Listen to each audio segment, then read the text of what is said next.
The year is 1985. The world of science is celebrating a monumental achievement.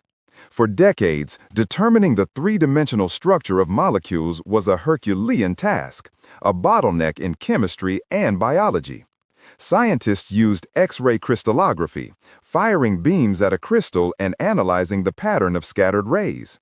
But this only gave them half the information, the intensity of the dots. The other half, the crucial phase information, was lost. It was like hearing the notes of a symphony but having no idea of the rhythm or timing. You had the sounds but not the music. Hofmann and Karle's direct methods were a theoretical masterpiece, a statistical approach that promised to solve this phase problem directly from the data. It was hailed as the final piece of the puzzle. But what if I told you the theory was a beautiful, elegant, but locked room? And that the key to actually open that door, to make it work not just on paper but in every laboratory in the world, was forged by someone else? History preferred to forget her, or rather, to reclassify her. Meet Isabella Lugoski, born in Detroit in 1921 to Polish immigrants. From a young age, her intellect was a force of nature. She devoured chemistry, and at the University of Michigan, she not only excelled, but met a young physical chemistry student named Jerome Karle. They were an intellectual match made in heaven, two minds orbiting the same grand questions. They married, and both completed their PhDs. But as they entered the professional world, the invisible architecture of the patriarchy began to assert itself. Jerome was the theoretical physicist. Isabella, despite her own doctorate and fierce intelligence, was increasingly seen through the lens of being the wife of. This was the first quiet act of erasure. The antagonist here wasn't a single jealous rival, but an entire system, a society and a scientific establishment that had pre-written roles for men and women. Men were the architects of grand theories. Women, if they were lucky, were the diligent assistants who helped with the practical details. They both found positions at the U.S. Naval Research Laboratory, a place that would become the crucible for their life's work. It was here, alongside Hofmann, that the theoretical foundations of the direct methods were laid out in a now famous 1953 paper, Monograph 3. The paper was dense, brilliant, and almost universally ignored. Why? Because it was pure, abstract mathematics. It told scientists that a solution to the phase problem was possible, but it didn't give them a usable roadmap for how to find it. It was a treasure map with no X to mark the spot. This is where the official story often fades to gray, but it's precisely where Isabella's genius begins to shine. It was a treasure map with no X to mark the spot. She saw the gap between the beautiful theory and the messy reality of experimental data. While others dismissed the monograph as impractical, she rolled up her sleeves. This is where the injustice becomes so subtle and so profound. Her work wasn't a separate project, it was inextricably woven into the fabric of the discovery itself. She began developing the practical steps, the algorithms, the computational frameworks that would allow a working scientist to take the abstract equations from the monograph and apply them to their data. She was building the engine for their theoretical car. Yet, her contributions were consistently framed as mere application or experimental verification. This distinction is a lie, a semantic trick used for centuries to diminish the work of women in science. Is the engineer who designs a functional engine less of an innovator than the artist who sketches the car's chassis? The scientific establishment of the time answered with a resounding yes. Her contributions were consistently framed as mere application or experimental verification. The emotional toll of this was not a sudden blow, but a slow burn of professional marginalization. It was the quiet, gnawing feeling of knowing your work is foundational, yet hearing it described as secondary. It was watching the credit flow upstream to the theorists, while you, the one making it all work, were relegated to the footnotes. She wasn't just supporting her husband's work, she was making it possible. And for that, history was already preparing to write her out of the main text. To truly understand the magnitude of Isabella Karle's genius, we must venture deeper into the heart of the problem she solved. Imagine trying to build a house when you only have a list of the materials. So many bricks, so many windows, so much wood, but no blueprint. That was crystallogical before the direct methods became practical. The X-ray diffraction pattern gave you the list of atomic materials, but the phase information, the blueprint showing how they all fit together, was missing. The work of Hofmann and Jerome Karle was a brilliant insight. It suggested that the phases weren't entirely random. They were mathematically linked to the intensities of the diffraction spots.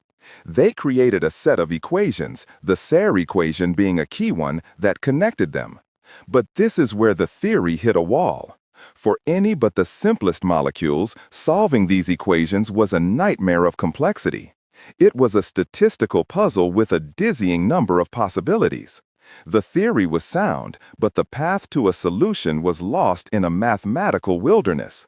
This is where Isabella Karle entered, not as an assistant, but as the pioneer who would chart that wilderness.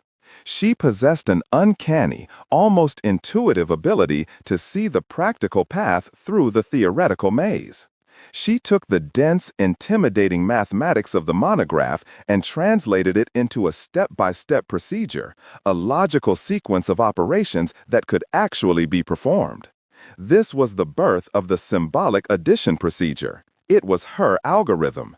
The brilliance of her idea lay in its elegant simplicity. Instead of trying to solve for all the unknown phases at once, her method started by assigning symbols to a few key phases and then using the known mathematical relationships to determine the others in terms of these symbols. She possessed an uncanny, almost intuitive ability to see the practical path through the theoretical maze. It was a methodical process of deduction that systematically eliminated possibilities and converged on the correct structure. She essentially built the engine that powered the Nobel-winning discovery. Let there be no ambiguity here. Without the symbolic addition procedure, the direct methods would have likely remained an obscure theoretical curiosity, celebrated by a handful of mathematical physicists, but useless to the thousands of chemists and biologists who desperately needed to see the molecules they were working with. Isabella wasn't just verifying the theory, she was making it viable. She was the one who got her hands dirty, first with painstaking manual calculations and later by pioneering the use of early computers at the NRL, programming them to execute her algorithms. She demonstrated, through sheer force of intellect and perseverance, that this method could solve real-world problems, determining the structures of complex molecules that had stumped other researchers for years. Her work was published, often with her as a co-author alongside Jerome, but the narrative had already been set. He was the theorist. She was the experimentalist who applied his theory. This persistent downplaying was the specific, repeated moment of injustice. It happened in conference introductions, in paper citations, in the quiet conversations in the halls of academia. Her intellectual contribution was consistently recategorized as technical skill or computational assistance. It's a subtle but devastating form of intellectual theft. It steals not the result, but the ownership of the idea itself.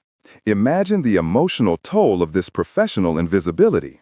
To be a co-author on the pivotal papers that laid out the functional method, to know in your bones that your algorithm was the key, yet to see the world attribute the breakthrough solely to the theorists.